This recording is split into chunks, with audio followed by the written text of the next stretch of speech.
Karena ketika kita tetap diam dan tenang, maka kepercayaan kita semakin meningkat, Bapak Saudara. Supaya kita tetap percaya. Ketika Bapak Saudara, biasanya orang yang paling sulit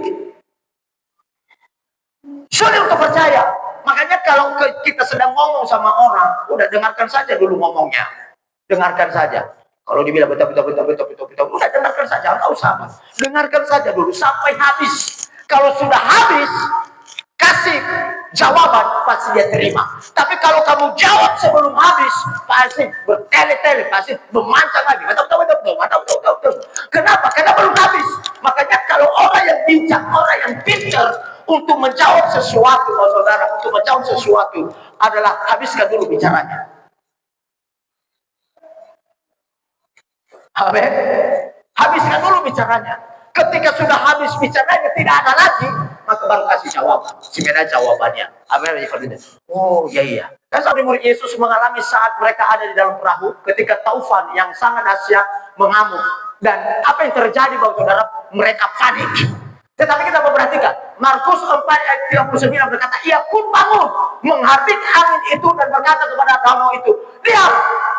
Kita perhatikan, diam, tenanglah. Lalu angin itu reda dan danau itu menjadi teduh sekali. Ayat 40. Lalu ia berkata kepada mereka, mengapa kamu begitu takut? Mengapa kamu tidak percaya?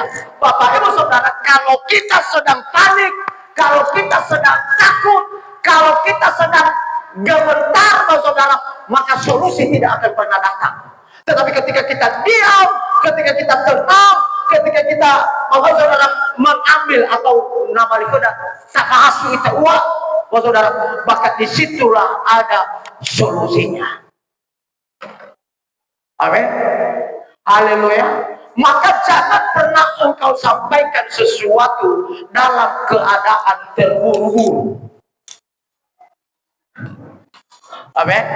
Jangan pernah engkau menyampaikan sesuatu dalam keadaan terburu-buru. Tenang dulu.